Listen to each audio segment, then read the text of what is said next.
Dr. Gurleen Sharland is the lead fetal cardiologist at the Evelina Children's Hospital within the Guy's and St Thomas's Hospital Group.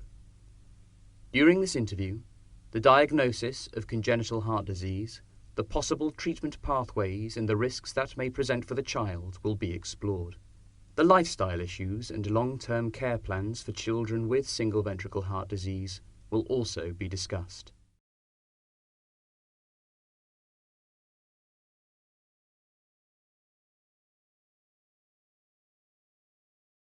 If I see a family and I make a diagnosis of a major heart problem at 20 weeks of gestation, the first thing I will do is I will sit down with the parents and explain to them exactly what the scan is showing and then what it means for the baby and what options are available for that baby after it's born. We do this with the aid of diagrams in a separate room so that they have plenty of time to absorb this information. Once we've done that, we have to make plans for the rest of pregnancy. In pregnancies that are going to continue, I would plan to see the parents again, usually twice more, but we can see them more frequently than that if needed. And in the meantime, we would have to ask their own obstetrician to also be involved in looking at the rest of the baby and looking for other abnormalities in the baby, looking at the growth of the baby, and actually working with us to take care of the mother and the baby. Once we've seen parents and diagnosed a problem, they often find it helpful to speak to other people about the problem. This could be other parents who've had a baby with a similar problem, or they may like to speak to one of our surgeons who would be performing operations on the baby after it's born.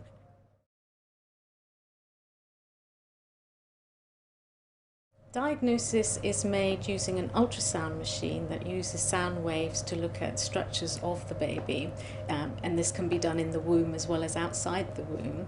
And what we are doing is looking at the heart structure in detail to look at all the structures within the heart, all the chambers, the valves, the vessels, to make sure they're all present, to make sure they're all the right size, to make sure they're all correctly connected. And in addition, we're looking at the rhythm of the heart and the function of the heart. So using this scan, we can have a fairly accurate idea about whether the baby's heart is normal or whether there's a problem, and if there's a problem, to evaluate the extent of the abnormality.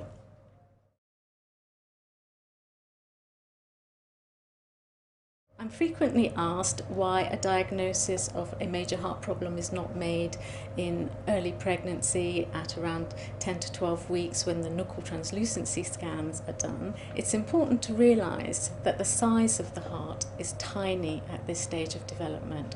What we're looking at is smaller than the size of a small pea at that stage, and most people doing scans at that early gestation aren't really looking at the structure of the heart. They look at the heartbeat to make sure that the heart is beating, but they aren't looking at the structure of the heart. And it's important to realise that you can have a major abnormality of the heart, but the heartbeat will be normal.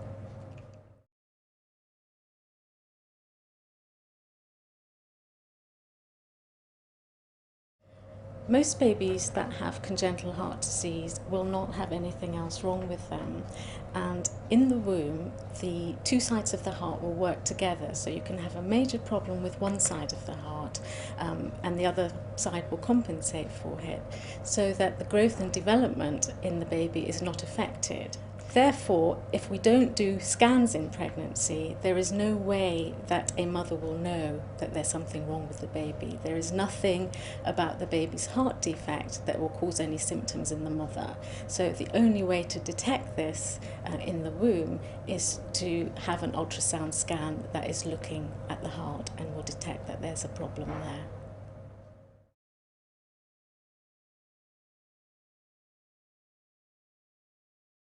If a baby is found to have a heart problem, it's very important to make sure that there's no other abnormalities with the baby. This can be done using several tests. Initially, the baby will have an ultrasound scan to look at the rest of the baby to see if there's anything else showing up there, for example, a problem with the kidneys or the spine or the head. And then following that, it's also important to think about the chromosomal makeup of the baby, which is the genetic makeup of the baby.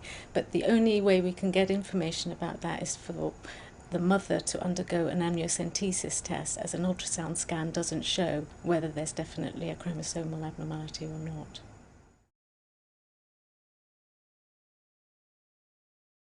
If we know that the baby has a major problem with the heart, then it's important to discuss with the parents where the best place is for the baby to be delivered. The options are to transfer care for the delivery so that it occurs in a centre where there's paediatric cardiology facilities available on site. This means that we can deal with the baby and any problems it has as soon as it's born.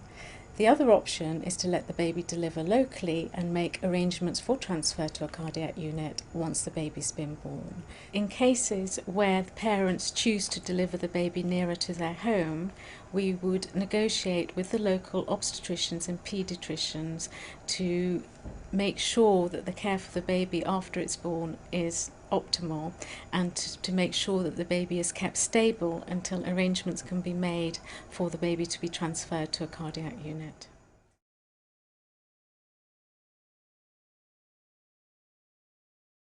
One of the questions we often get asked is, what is the likelihood of this happening again? For most cases of major congenital heart disease, we would quote a recurrence risk of 2 to 3%. However, there are some forms of single ventricle conditions where the recurrence risk will be higher, but that will be explained on an individual basis.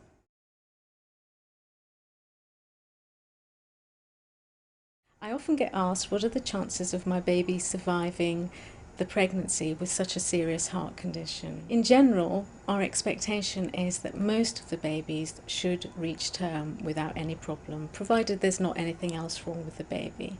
However, there is a small risk that some will be lost either spontaneously in utero or at delivery, but this risk is in the region of about 5 to 6% and is not much higher than what we would expect for normal babies.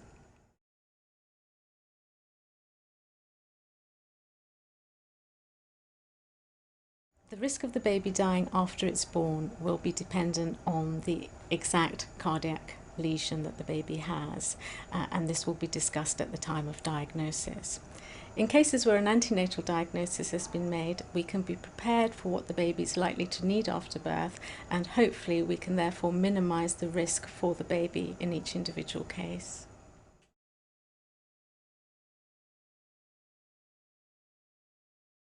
When the diagnosis of a single ventricle heart condition is made during pregnancy, the parents essentially have 3 options to consider.